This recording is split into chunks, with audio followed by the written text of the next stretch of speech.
अध्यक्ष महोदय, त्या एका महिलेला त्वरित न्याय मिळण्यासाठी शक्ती कायद्याचा अवलंबन करण्याचा का? अध्यक्ष महोदय, आपण रुलिंग द्या. माझी विनंती आहे, आपण आसनवर बसून माझ्या या मतदारावर रुलिंग द्या. बोला. एक 5 वर्षाची अध्यक्ष महोदय मुलगी, 5 वर्षाची, त्या 5 वर्षाच्या मुलीला अध्यक्ष महोदय एक 18 वर्षाचा खालचा मुलगा हा त्याच्यावरती अत्याचार करतो. अध्यक्ष महोदय, अत्याचार झाल्यावर अध्यक्ष महोदय संध्याकाळी 6:30 वाजता महानगरपालिकेच्या कांदिवलीतल्या शताब्दी रुग्णालयामध्ये ब्लिडिंग चालू असताना त्या 5 वर्षाच्या मुलीला घेऊन जायला येते. अध्यक्ष महोदय 6:30 ते 7:30, 8:30, 9:30 3 तासापर्यंत त्या मुलीवर कुठलाही प्रकारचा उपचार करण्यात अध्यक्ष महोदय आला नाही.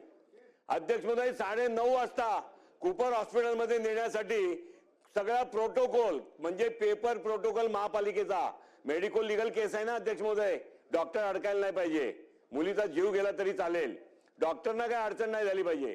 मेडिकल लीगल केसच्या नावावर 3 तास पेपर वर्क सुरू राहिले.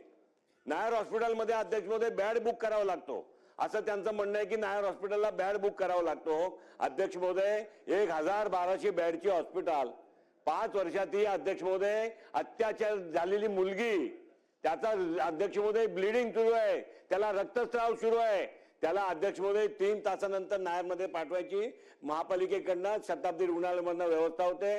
अध्यक्ष महोदय सिस्टम सुधारायची गरज आहे. अत्याचार झालाय, कायद्याने कारवाई होईल.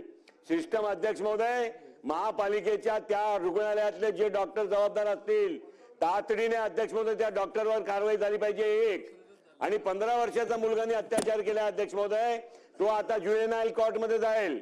18 वर्षाचा झाल्यावरती त्याचा काय होईल ते आपल्याला माहित नाही, पण त्या पीडितेला अध्यक्ष महोदय न्याय मिळाला पाहिजे. एखादा मुलीवर किंवा महिलेवर वयाचा खालचा असला तरी. सन्मान्य सदस्य योगेश सागरजींनी जी माहिती आज सभागृहात दिलेली आहे ती अत्यंत दुःखनीय आणि चिंताजनक आहे. कायदा सुव्यवस्थेच्या दृष्टीने अत्यंत दुःखनीय अशी बाब त्यांनी आज सभागृहासमोर आणलेली आहे. शासनाने याची गंभीर दखल घेऊन त्वरित उपाययोजना करून अधिवेशन संपण्यापूर्वी या संदर्भातलं निवेदन करावं. सुमित वानखेडे. मी आमचा जो अध्यक्ष महोदय योगेश भाऊ. लोकशाही मराठी ऐका, पहा, जागरूक रहा.